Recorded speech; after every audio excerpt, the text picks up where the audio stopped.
Hello everyone, welcome back to your studies like YouTube channel. इसमें अंशिका।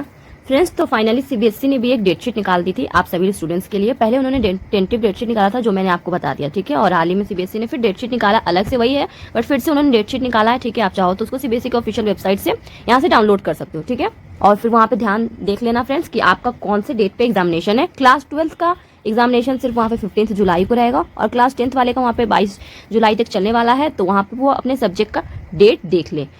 अब कुछ ही समय में फ्रेंड्स आपका एडमिट कार्ड भी आ जाएगा। जब कभी भी आपके एडमिट कार्ड आएंगे तो मैं आपको बता दूंगी। उसके लिए प्लीज आप चैनल को सब्सक्राइब कर लीजिएगा। जैसे ही आपका एडमिट कार्ड आए और मैं आपको बताऊं तो आपको पता चल जाए, ठीक है। देखो फ्रेंड्स, पिछली बार आपके रिजल्ट में कंपार्टमेंट आ गया, कोई बात नहीं, ठीक है। पिछली बार जो आपकी गलती हुई उसी गलती को अब आपको रिपीट नहीं करना है। अगर वही गलती को हम फिर से रिपीट किए तो फिर से क्या होगा पता है आप सभी को। फिर से आपके रिजल्ट में वहां पे कंपार्टमेंट लिखा होगा, जो कि आप में से कोई भी बच्चा ये नहीं चाहेगा कि मेरा रिजल्ट में फिर से कंपार्टमेंट आ जाए। उनका बस यही ड्रीम होगा कि ये कंपार्टमेंट क्लियर करे और आगे कॉलेज में एडमिशन ले और आगे की पढ़ाई करे, इसी में फंसे नहीं रहना है, ठीक है। बट ऐसा कौन से बच्चे कर पाएंगे? वो स्टूडेंट कर पाएंगे जिनको पता हो कि अब इस टाइम पे उन्हें क्या करने की जरूरत है, ठीक है। इसलिए फ्रेंड्स, आज का ये वीडियो आप सभी स्टूडेंट्स के लिए बहुत बहुत बहुत इंपॉर्टेंट मैंने वीडियो बनाया है। आप सभी के लिए ये वीडियो बहुत ही इंपॉर्टेंट होने वाला है। अगर आप सभी चाहते हो फ्रेंड्स कि आप अपने रिजल्ट में पास हो जाओ, अच्छे मार्क्स से पास हो जाओ, मैं तो ऑलवेज हमेशा कहती हूँ कि यार आप कंपार्टमेंट में टॉप कर सकते हो अपने सब्जेक्ट में, आप अपने सब्जेक्ट में अच्छे मार्क्स से पास हो सकते हो। तो अगर आप ये सब चाहते हो फ्रेंड्स तो वीडियो को पूरा जरूर देखिएगा। और यहाँ पे फ्रेंड्स मैं आप सभी को सबसे पहले तो थैंक यू बोलना चाहती हूँ। आप में से बहुत सारे ऐसे प्यारे प्यारे दोस्त हैं जिन्होंने मुझे बहुत सपोर्ट किया, बिकॉज मेरे सब्सक्राइबर बहुत यहाँ पे बहुत तेजी से घट रहे हैं, जो कि किसी को भी अच्छा नहीं लगेगा और मुझे भी नहीं अच्छा लग रहा है। बट आपका सपोर्ट देख के मुझे बहुत अच्छा लगा फ्रेंड्स। कोई बात नहीं, गिर रहा है तो गिरने दो सब्सक्राइबर। मेरा काम है फ्रेंड्स मेहनत करना, और ये आपके साथ भी होना चाहिए कि जैसे कि मैं आप ही का एग्जांपल ले रही हूँ कि अगर आपके रिजल्ट में एक बार कंपार्टमेंट आ गया तो ऐसा थोड़ी कि आप बस उसको लेके बैठे हुए हो। आप पढ़ाई कर रहे हो और आगे बढ़ रहे हो और फिर एग्जामिनेशन देके आप पास भी हो गए। बस मेरा भी वही हाल है, आप ही के जैसा है। अब मुझे भी मेहनत करनी पड़ेगी थोड़ा ज़्यादा और फिर अपने एग्जाम में पास होना होगा, मतलब मुझे फिर से सब्सक्राइबर लाने होंगे। तो पहले बात, जिन्होंने मुझे सब्सक्राइब किया, जिन्होंने मुझे सपोर्ट किया है, आप सभी स्टूडेंट्स को बहुत बहुत थैंक यू। बस इसी तरीक़ा से फ्रेंड्स सपोर्ट करते रहना, बिकॉज मुझे आपकी सपोर्ट की ज़रूरत तो बहुत बहुत बहुत है। और आप सपोर्ट करते हो तो मुझे बहुत अच्छा लगता है और मुझे बहुत मोटिवेशन मिलता है। बस इतना ही कहना है आपसे। और आगे कंटिन्यू करते हैं वीडियो को। बहुत ही एक इंपॉर्टेंट वीडियो है आज की वीडियो में फ्रेंड्स। मैं आपको कुछ ऐसे हैक्स बताने वाली हूँ जिससे आपके कंपार्टमेंट में आपको बहुत ज़्यादा हेल्प मिलने वाला है। स्टार्ट करते हैं फ्रेंड्स यहाँ पे हैक नंबर 1 से, which is don't waste your time.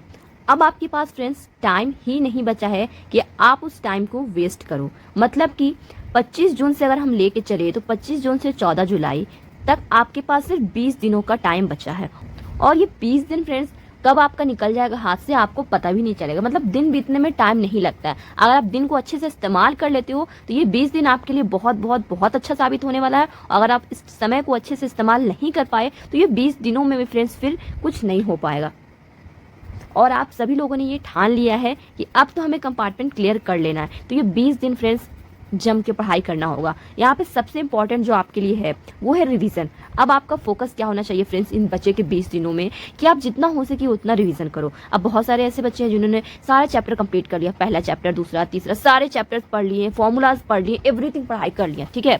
सारे यूट्यूब से वीडियोज सब कुछ देख लिया। और जो इंपॉर्टेंट है आपके लिए वो रिविजन। ये फैक्ट है फ्रेंड्स कि जो कुछ भी आप पढ़ते हो उसको आप भूल जाते हो।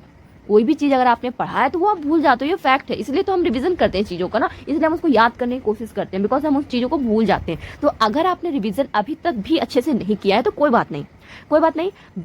आपके पास है अभी भी 20 दिनों का वक्त आपके पास बचा है। आप इन 20 दिनों में बहुत ही अच्छे से रिवीजन कर सकते हो। मोस्ट इंपॉर्टेंट फ्रेंड्स एनसीईआरटी को पकड़ के रखो, ठीक है। मैंने पहले भी आपको वीडियो में बताया था लेट वाला में कि एनसीईआरटी से क्वेश्चन आपके बहुत ज़्यादा एग्जाम में पूछे जाएंगे। और पेपर का लेवल का मैं बात करूँ फ्रेंड्स तो ईजी हो या हार्ड हो कुछ भी हो, ठीक है, आपकी एनसीईआरटी से वहाँ पे एग्जामिनेशन में क्वेश्चन पूछे जाएंगे। ये तो तय है, ये तो कन्फर्म होता है, ठीक है। 60+ मार्क्स आपकी एग्जाम में एनसीईआरटी से पढ़ के भी आप ला सकते हो, ठीक है। 60+ मार्क्स आप ला सकते हो सिर्फ एनसीईआरटी पढ़ के। तो आपको क्या करना है, एनसीईआरटी में जो भी उसके फॉर्मूलाज लिखे हुए हैं, एग्जाम्पल्स लिखे हुए हैं मैथ्स के, साइंस के, ठीक है, वो सबको प्लीज़ अच्छे से रिवाइज कर लेना। और जो कुछ भी आपने अदर पढ़ा है प्लीज़ उसको फोकस करना है। कम से कम एक बार तो रिवीजन करने का ही। रिवीजन नहीं किए फ्रेंड्स तो फिर कुछ भी नहीं हो पाएगा, ठीक है। आप उन चीज़ों को एग्जाम में भूलने लगोगे। एग्जाम का प्रेशर आप झेल चुके हो, आपको पता है कि एग्जामिनेशन का प्रेशर क्या होता है। जिन्होंने कुछ नहीं पढ़ा होता है ना, क्लियर बात है कि उन्हें डर नहीं लगता, एग्जाम का उन्हें प्रेशर भी नहीं होता, जिन्होंने कुछ अच्छे से नहीं पढ़ा है। बट जिन्होंने पढ़ा है ना, जिन्होंने मेहनत की है, वो एग्जाम का डर, वो एग्जाम का प्रेशर सिर्फ उन्हीं बच्चों के साथ होता है। तो आप किस कैटेगरी में आते हो? मुझे पूरा विश्वास है आप उस सेकंड कैटेगरी के बच्चे में आते हो, जिन्होंने पूरा मेहनत से पढ़ाई किया है और उन्हें डर लगेगा, उन्हें एग्जाम का प्रेशर फील हो रहा होगा। तो उसके लिए फ्रेंड्स, अगर आप अच्छे से रिवीजन करते हो तो फिर आपको वो डर नहीं लगेगा। अब सेकंड हैक की तरफ हम चलते हैं फ्रेंड्स। सेकंड हैक है फ्रेंड्स कि क्वेश्चन पेपर जब आपको मिलता है तो उसके बाद आपको क्या करना चाहिए। देखो फ्रेंड्स, ये एक बहुत ही इंपॉर्टेंट क्वेश्चन है, ठीक है। आपने पढ़ाई कर लिया, सब कुछ कर लिया, रिवीजन, आप बिल्कुल रेडी हो, बिल्कुल तैयार हो आप एग्जामिनेशन देने के लिए।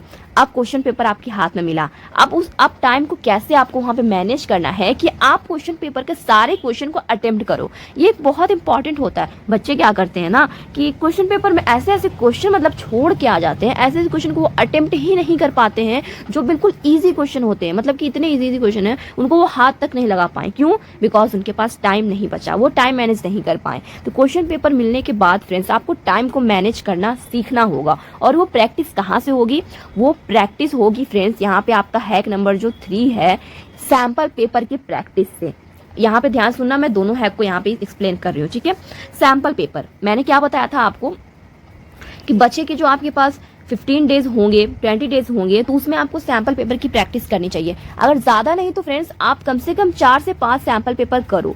सैंपल पेपर करने से क्या होगा कि आप यहाँ पे घर में टाइमर लगा लो 3 आवर्स का, कि 3 आवर्स में तो आपका पेपर होने वाला है, ठीक है। आप 3 घंटे का टाइमर लगा लो, मैथ्स ले लो, साइंस ले लो, और आपके पास क्वेश्चन पेपर होगा, ये आपका बेस्ट है आपके लिए वो, ठीक है। क्वेश्चन पेपर ही अपना बोर्ड वाला उठा लो, ठीक है। और जिस भी सब्जेक्ट का एग्जामिनेशन है आपका, टाइमर लगा के आप बैठ जाओ और 3 आवर्स में देखो कि क्या आप वो पेपर को कंप्लीट कर पा रहे हो नहीं। आपका पहला फोकस होना चाहिए क्या? कि आप सारे क्वेश्चन को अटेम्प्ट करो। पहला फोकस, समझ गए फ्रेंड्स? पहला फोकस कि आप सारे क्वेश्चन को अटेम्प्ट करो। अगर आप सारे क्वेश्चन को अटेम्प्ट करते हो तो बच्चे बोलते हैं कि नहीं, हमें अटेम्प्ट का मार्क्स नहीं मिलता, इसलिए तो हमारे कंपार्टमेंट आ गए। कई बच्चे के 1-1 नंबर, 2-2 नंबर से कंपार्टमेंट आ गए। अब उन्हें ऐसा लगता है कि नहीं, अटेम्प्ट का मार्क्स नहीं होता है, कुछ नहीं देता है सीबीएसई, हमने तो पूरा अटेम्प्ट किया। अटेम्प्ट फ्रेंड्स, आप जो लिख रहे हो कम से कम वो भी तो आप एक सही लिखा होना चाहिए ना, कि मतलब कुछ भी आप लिख दोगे और आपने कहा कि हाँ मैंने अटेम्प्ट किया है। नहीं, ऐसा थोड़ी होता है। कोई क्वेश्चन है तो उससे रिलेटेड ही आपको लिखना होगा। अगर आप उस चैप्टर से रिलेटेड कुछ लिख दिए तो फिर आपको थोड़ी मार्क्स मिलेंगे। आप उस क्वेश्चन को ही लेकर अगर आप कुछ लिखते हो, उससे रिलेटेड फॉर्मूलाज लिखते हो, प्रूफ डैट करके लिखते हो, तो फिर आपको मार्क्स मिलते हैं। 1-2 स्टेप तक आप उसको सॉल्व करने की कोशिश करते हो तो आपको मार्क्स मिलते हैं, ठीक है। और स्टेप में लिखना तो बेस्ट होता है। एक बच्चे ने भी पूछा था कमेंट में कि स्टेप मार्किंग के मार्क्स कंपार्टमेंट वाले बच्चों को मिलती है या नहीं। तो यस, स्टेप मार्किंग की मार्क्स कंपार्टमेंट वाले बच्चों को क्यों नहीं मिलेगी? उनका भी पेपर बोर्ड एग्जाम के लेवल का पेपर होता है और उनकी भी कॉपी की चेकिंग बाकी बच्चों की तरह ही होती है, ठीक है। तो उन्हें भी स्टेप मार्किंग का मार्क्स जो है वो बिल्कुल मिलेगा। तो जब आप सैंपल पेपर को प्रैक्टिस करते हो, क्वेश्चन पेपर को प्रैक्टिस करते हो फ्रेंड्स, तो आपको बिल्कुल आइडिया मिल जाएगा, ठीक है। और आपको हैबिट भी हो जाएगा वहाँ पे कि आप 3 आवर्स से पहले और 3 आवर्स में सारे के सारे क्वेश्चन अटेम्प्ट कर पाओ। तो सबसे पहले काम तो यही करना है, सैंपल पेपर आप लगाना स्टार्ट कर देना, ठीक है। रिवीजन करना है और साथ ही साथ सैंपल पेपर भी कर लेना है। और जब आपके एग्जामिनेशन में आपको क्वेश्चन पेपर मिलेंगे, 15 मिनट दिया जाता है आपको क्वेश्चन को रीड करने के लिए, तो उन 15 मिनट में फ्रेंड्स बहुत ही केयरफुली सारे क्वेश्चन को रीड कर लेना। और जो क्वेश्चन आपको आते हैं और जो क्वेश्चन आसान है वो क्वेश्चन को सबसे पहले उठाना है, ठीक है। जो क्वेश्चन आपको आते हैं और जो क्वेश्चन सबसे आसान है, अब लग रहा होगा दोनों एक ही बात है, बट दोनों बात में अंतर है फ्रेंड्स। आसान वाले क्वेश्चन बहुत सारे बच्चे चूज नहीं करते हैं, ठीक है। टफ वाले क्वेश्चन चूज करते हैं कि इसको बना लेते हैं तो थोड़ा मुझे आता ही है, इससे पहले अटेम्प्ट कर लेते हैं, इजी वाला तो हमें ऑलरेडी आता है। ऐसा नहीं करना है, पहले आपको आसान वाले क्वेश्चन बनाने चाहिए, उसमें आपको टाइम जो है ना वो कम लगेगा। इसलिए जो आसान वाले क्वेश्चन है वो आपको पहले करने की कोशिश करना है, ठीक है। और आपको 15 मिनट मिलता है क्वेश्चन पेपर रीड करने के लिए, तो वहाँ पे आप मार्क कर सकते हो। और इसके लिए मैं एक अलग से वीडियो बनाऊंगी, ठीक है, कि आपको एग्जामिनेशन में क्वेश्चन पेपर को कैसे अटेम्प्ट करना चाहिए, ठीक है फ्रेंड्स। आज के लिए इतना ही। प्लीज अच्छे से आप रिवीजन करो और सैंपल पेपर बनाने पे फोकस करो। मिलते हैं आपसे नेक्स्ट वीडियो में। और वीडियो अच्छा लगा हो तो जाते जाते चैनल को सब्सक्राइब जरूर कर लीजिएगा, ठीक है फ्रेंड्स। और इस वीडियो को एक लाइक और शेयर जरूर कर देना। मिलते हैं आपसे नेक्स्ट वीडियो में, तब तक के लिए थैंक यू वेरी मच और अच्छे से पढ़ाई कीजिएगा। All the best.